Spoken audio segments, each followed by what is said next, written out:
Everybody for, of course, showing up for another, you know, announcement for next year, January. So this year went real quick, but it was exciting fights this year, and I know everyone enjoyed it, especially the writers, because they get a chance to write a lot about boxing and a lot about good fights and stuff. And so that's good. I'm glad to be part of Golden Boy for that.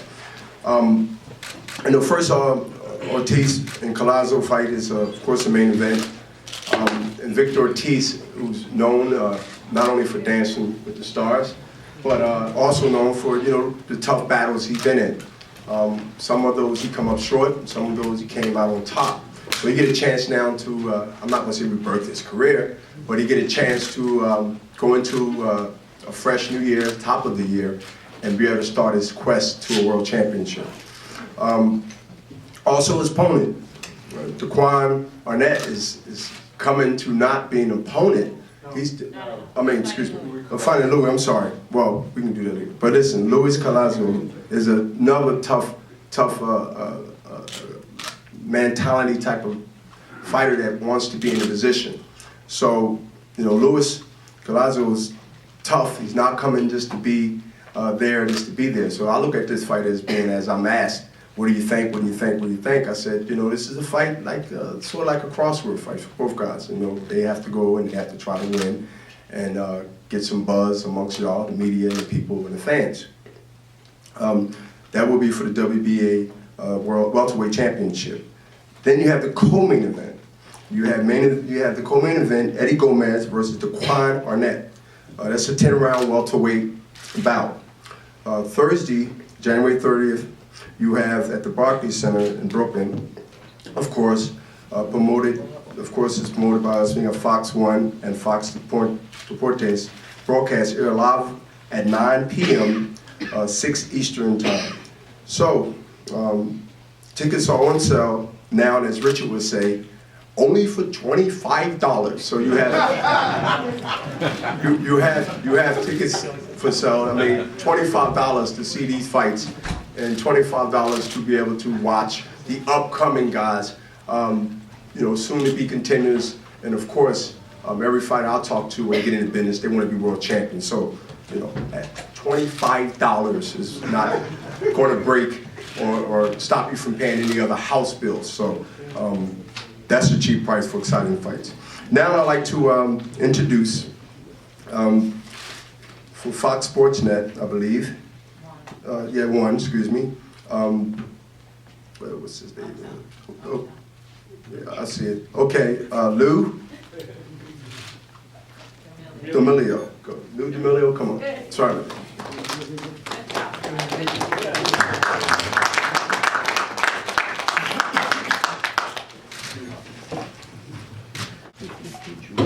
Now we're going to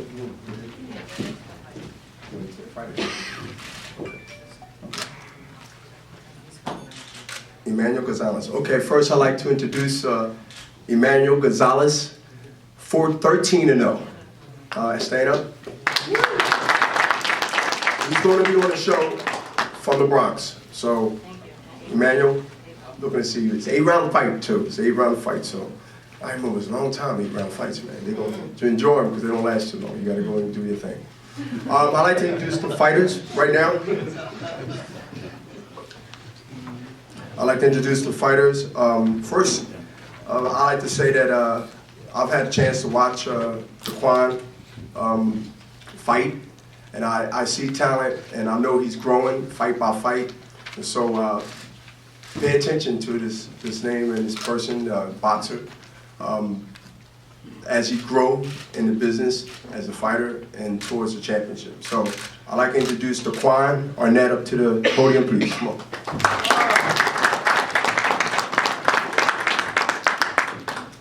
First off, I want to thank God. You know, without him, it wouldn't be possible. I want to thank my team, Al Heyman, my dad, Gene Pardo, Golden Boy, for having me up here.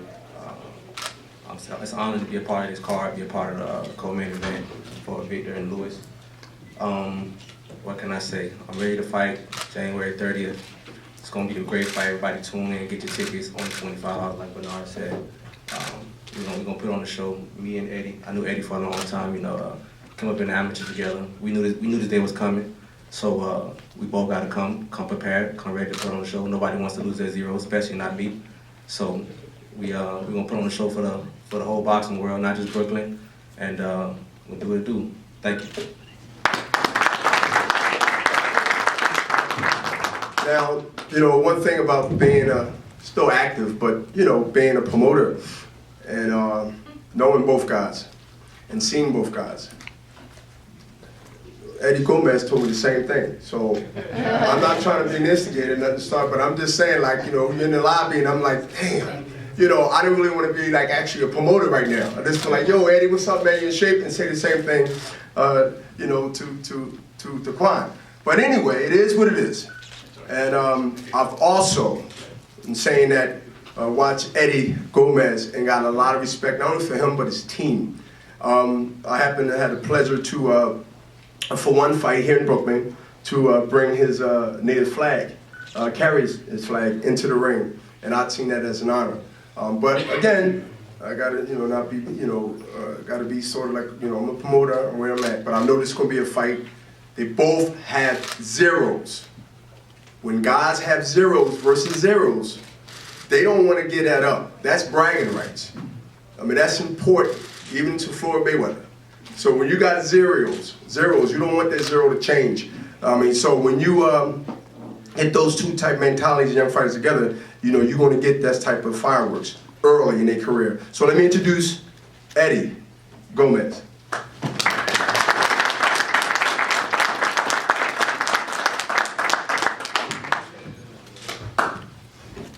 Good afternoon, everybody. Thank everybody for coming out, the media, my team, 92 Promotions, Golden Boy Promotions, right, UMAC, Fox Sports 1. What can I say? Me and Quan, we back at it again. We fought 2007 amateurs. Now we over here, two young pros, trying to make a statement. We're going to see January 30th. You ready? I hope he's ready. We're going to put the work in. And we getting that victory. That victory staying in New York.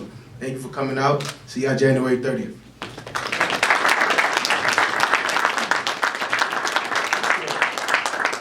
You ain't gonna tell me the other thing you told me? Oh, all right. You know, it's cool. I don't want, you know, we got, it's cool. All right, this thing, I gotta get used to this, y'all. Be patient with me. I will catch on quick. I'm a quick learner, not slow. So I gotta like not get caught up emotional. Okay, now, let me go to this next one. So, now we're going to the,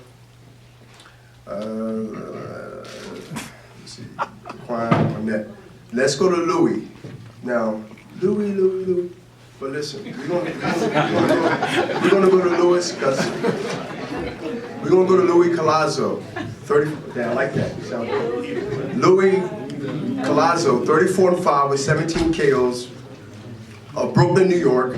Former WBA welterweight champion, a great competitor around boxing a long time. Back-to-back wins at the Barclays Center, following by his most recent win in San Antonio, Fox Sports 1 in September. Ready to make his case for a world title in 2014. So here we are, closing out this year, going into 2014, and whoever fights now, the last maybe 2 or 3 fights of the year, making a statement to have that roll right into 2014, and this is the opportunity. So again, let me introduce Colazo to the podium.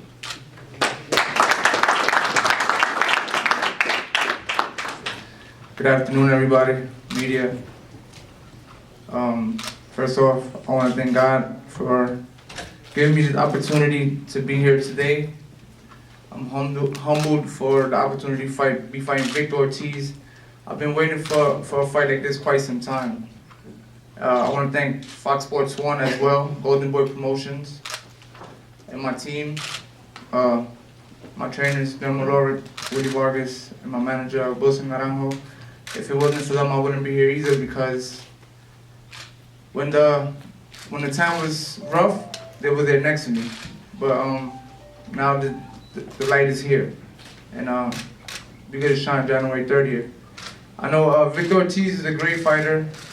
You know, a lot of people criticize him from his previous fights with Josecito, with him stopping with a broken jaw, with the Madonna fight, him stopping. But those fights are in the past, and sometimes our losses don't define who we are. It doesn't define the person we could be today. It's up to us to push ourselves through that. You know, I don't know what's his plan January 30th, but I know my plans are to come out with that W. And I'm training hard. I hope he's training hard because I want to give the fans what they want, an exciting fight. Because every time I come out, that's what I do. I give the fans what they want, excitement.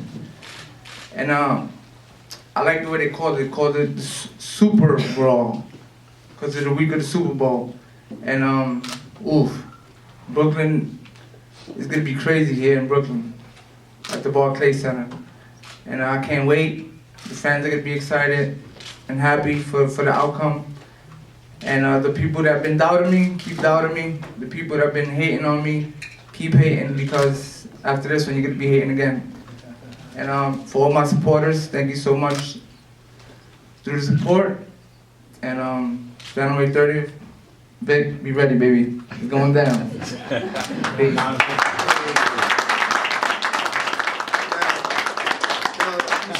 You see, I gotta be caught in the middle of that stuff. You ain't gonna, then we talking loud. I'm not gonna give it up because, we ain't gonna like, yo, he said you was the worst dancer, man, he ever seen. Listen, he said, I said, man, I'm just saying, man, just put on a great fight, we closing out the year. And he started bringing up dancing. Now, again, I've been working on my paso doble, dog. he's been working on it. but man said he ain't gonna be dancing in the ring, only throwing punches. So again, I don't want to make it seem like that I'm an instigator, but when I see guys that see me the day before, and then they get here on the podium, and they say everything else nice, but I'm telling you behind the scenes, y'all better get y'all tickets quick, because nobody wants to hear, even myself with 2 left feet, that I can't dance. Everybody believe they can dance and sing, especially in the shower.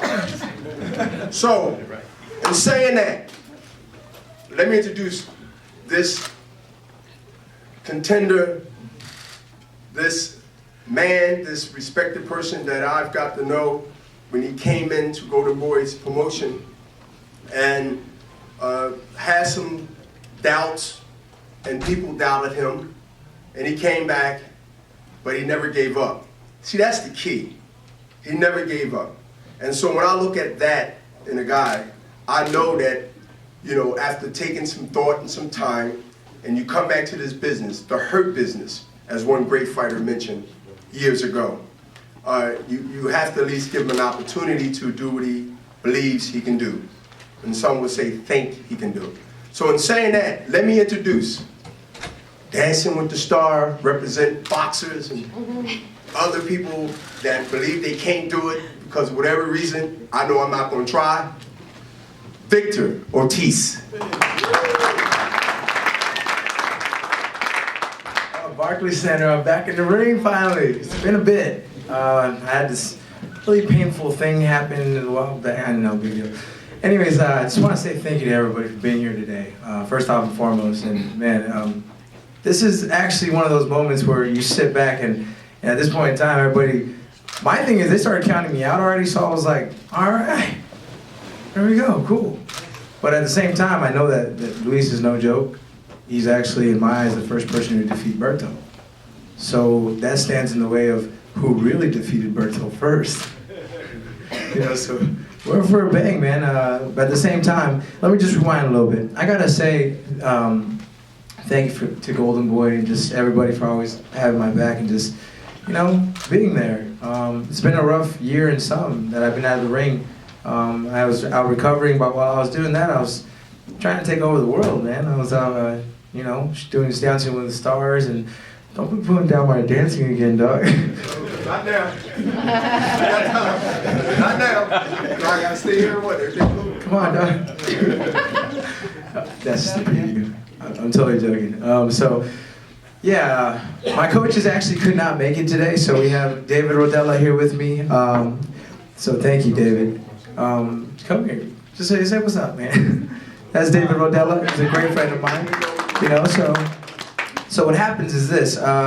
David gets a phone call in the morning. Says, you need to go to New York with Victor. And he says, what's the big deal?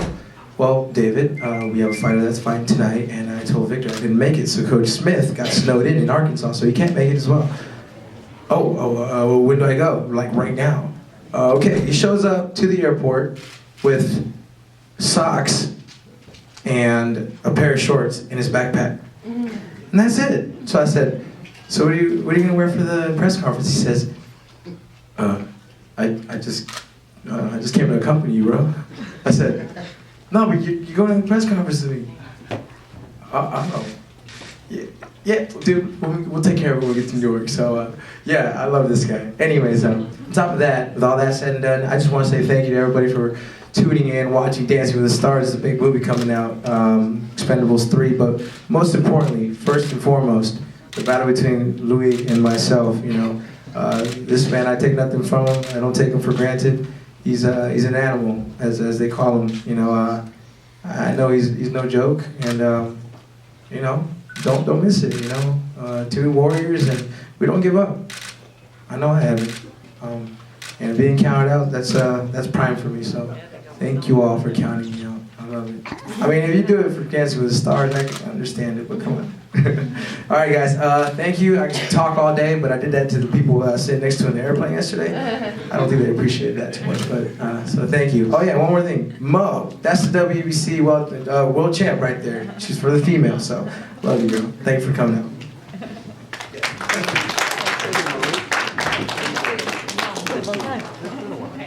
Okay. Now, no, I'm not done because he told me he didn't really like you. I just had to say, I mean, but listen, it's good, y'all talk nice now, but I'm telling you, get ready for next year, get your tickets early. I'm gonna see a good fight, because as far as I'm concerned, it's a crossword fight. Victor know, he said to y'all, some, not all, counting him out, right? So I know the mentality he's coming in, and he wants to prove that he needs to be here and want to be a world champion. So thanks y'all for coming, and Kelly.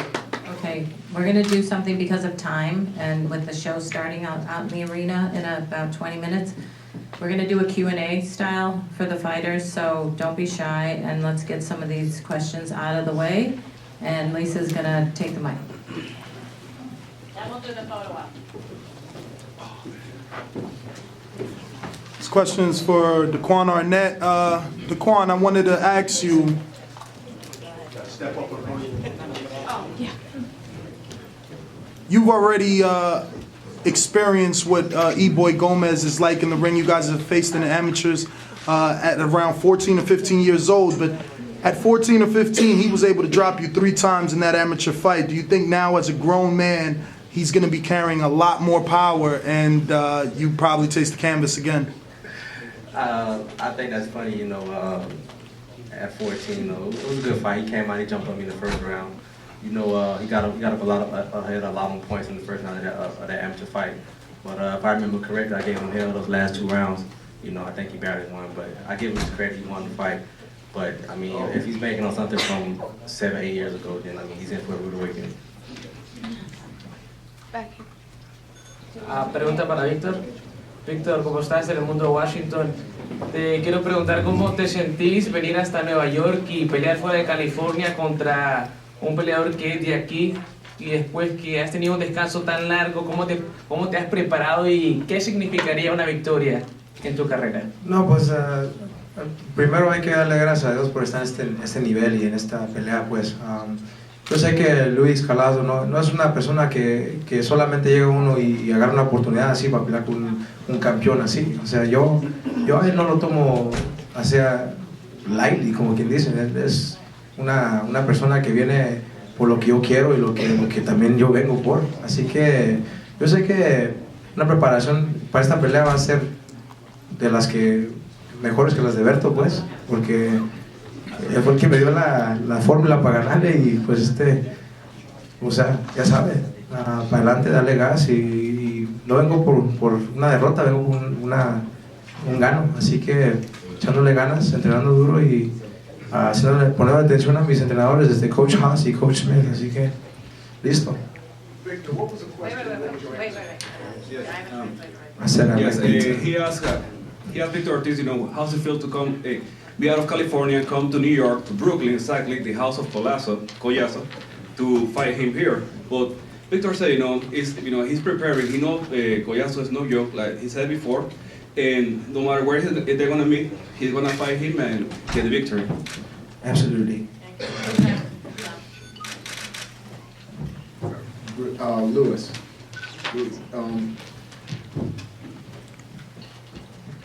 at this point in your career, you've had, disappointments against, I guess, Shane and against Andre. How critical is it for you to get a big win against a big name guy right now? Oh, it's big. This fight here is, make me or break me. But those fights that I did lose, I don't take it. It didn't define the person I am today, the fighter that I am today. It just made me a stronger fighter, mentally, physically. And I took that and just turned it into knowledge, and that's something God put us through to make us stronger. And come January 30th, well, the doubters in the media, they're gonna see that. Trust me. This question is for Victor.